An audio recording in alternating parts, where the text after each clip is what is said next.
Hello everyone, how are you? कैसे हैं आप सब? इस पार्ट में नगरीय शासन प्रणाली का तीसरा बड़ा स्तर की अगर हम बात करें, जो सबसे बड़ा स्तर हमारा है वो है नगर निगम।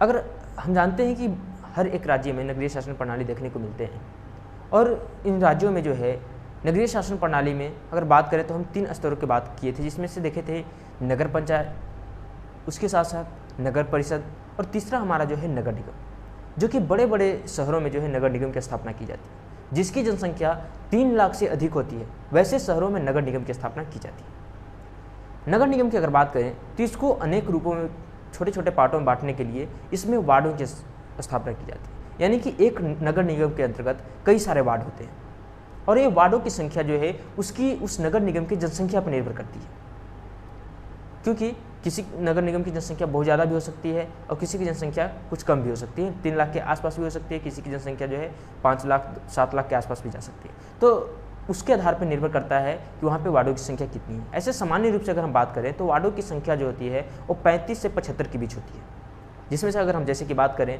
तो पटना नगर निगम के अगर बात करें तो 72 वार्ड्स हैं, और अगर गया की बात करें तो 35 वार्ड हैं, और वहीं अगर हम बात करें भागलपुर की तो 51 वार्ड है। तो इस प्रकार से जो है उनकी जनसंख्या पर वार्डों की संख्या निर्भर करती है, और इस प्रकार से नगर निगम जो है एक बड़ा स्तर का जो है नगरीय शासन प्रणाली का सबसे बड़ा स्तर माना जाता है। उसके साथ साथ अगर हम बात करें तो एक बड़ा स्तर होने के कारण इसके कुछ प्रमुख अंग भी हैं, जिसमें से सबसे पहला आता है निगम परिषद, दूसरा है सशक्त स्थानीय समिति, तीसरा है परामर्शदात्री समितियां, और चौथा है नगर आयुक्त। सबसे पहला निगम परिषद जो हमारा है, निगम परिषद में जैसे कि हम पीछे जाने के कई सारे वार्ड होते हैं, हर वार्ड से एक एक प्रतिनिधि जो है चुन के निगम परिषद में आता है, और उसके साथ साथ कुछ ऐसे भी सदस्यों को जो है नियुक्ति किया जाता है, मनोनीत किया जाता है, जो सदस्य अनेक क्षेत्रों में विशेषताओं के आधार पर, जैसे कि किसी क्षेत्र में किसी की अगर विशेषता है तो उसके आधार पर जो है उनको मनोनीत कर लिया जाता है। जिस प्रकार से हम देखते हैं कि अगर भारत में देखें तो जो राज्यसभा होता है उसमें 12 सदस्यों को राष्ट्रपति मनोनीत करते हैं, जो कि उसकी विशेषताओं के आधार पर, जो खेल में अगर कोई खास विशेषता है, किसी क्षेत्र में शिक्षा में किसी की विशेषताएं हैं तो उसके आधार पर जो है उनको मनोनीत कर लिया जाता है। उसी प्रकार से निगम परिषद जो होता है उसमें भी जो है कुछ सदस्यों को मनोनीत किया जाता है, और इन सभी सदस्यों को मिलकर जो है एक पूरा निगम परिषद बनता है।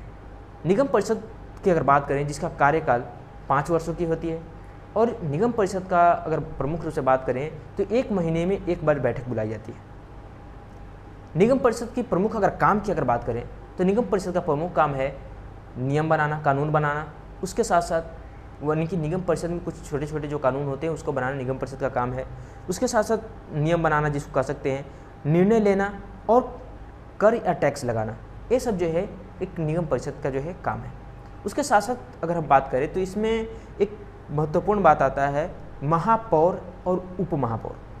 महापौर की अगर बात करते हैं तो जितने भी जो सदस्य, जो वार्ड के सदस्य जो होते हैं, निगम परिषद के जो सदस्य जो चुन के आते हैं, उनके द्वारा महापौर और उप महापौर की जो है चुना जाता है उसी में से, यानी कि उनके सदस्यों में से ही जो है उप महापौर और महापौर की जो है नियुक्ति की जाती है, जो कि अध्यक्ष और उपाध्यक्ष के रूप में काम करते हैं।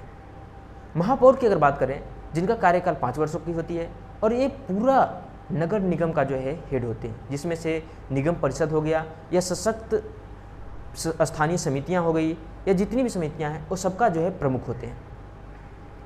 जो महापौर होते हैं उनकी प्रमुख शक्तियां भी ज़्यादा होती है, क्योंकि पूरा नियंत्रण का काम उनको करना रहता है, पूरा नगर निगम पर नियंत्रण रहता है।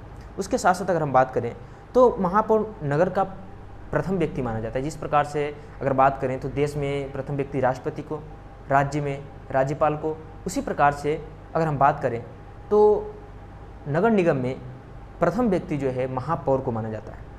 महापौर का काम पूर्ण रूप से नियंत्रण करने का, देखरेख का काम, उसको संचालित करने का काम है। उसके साथ अगर महापौर नहीं रहते हैं तो उनके पूर्ण कार्यों को देखरेख का काम जो है उप महापौर पे होती है, और ये दोनों की नियुक्ति जो है निगम परिषद के सदस्यों के द्वारा की जाती है।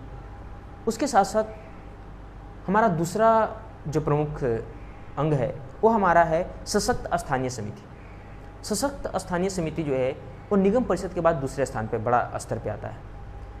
सशक्त स्थानीय समिति क्या होती है, तो इसमें कई सारी समितियां जो है इसको सपोर्ट करती हैं, और निगम परिषद, उसके साथ साथ महापौर, उप महापौर, ये सभी मिलके जो है इस समितियों का नियंत्रण करते हैं। इसका काम है, प्रमुख रूप से इसका गठन इसलिए किया जाता है ताकि ये प्रमुख रूप से कार्यों को सशक्त समितियां द्वारा जो करे, उसके साथ साथ इस समिति की अध्यक्षता महापौर के द्वारा ही की जाती है, जैसे कि हमने पीछे देखा।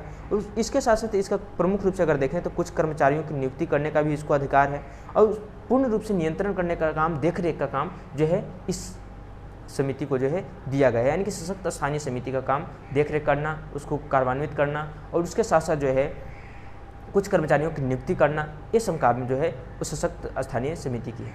उसके बाद जो तीसरा अंग है वो है परामर्शदात्री समितियाँ। परामर्शदात्री समितियाँ क्या होती है? एक ऐसी समिति है जो कि नगर निगम के अंतर्गत जो सदस्य हैं निगम परिषद के, उनको अनेक प्रकार से, अनेक रूपों से, अलग अलग तरह से उनको हेल्प कर सके। इसके लिए जो है परामर्श समितियों को जो है परामर्शदात्री समितियाँ का जो है गठन किया जाता है। परामर्शदात्री समितियों का काम होता है इनको सहयोग करना, जिसमें से जैसे कि शिक्षा समिति, बाजार समिति, उद्यान समिति, अनेक प्रकार की समितियां जो है इनको नगर निगम में जो है कुछ परामर्श अपना देते हैं, अपना सुझाव देते हैं, और उसको अनेक प्रकार से सहयोग भी करते हैं। अगर हम पिछले अंग की बात करें, सशक्त स्थानीय समिति, जिसका नियंत्रण जो है नगर आयुक्त पे होता है। और चौथा हमारा जो अंग है वो है नगर आयुक्त। नगर आयुक्त क्या होता है? तो राज्य सरकार के द्वारा जो है एक प्रशासनिक अधिकारी के रूप में नगर आयुक्त की नियुक्ति की जाती है।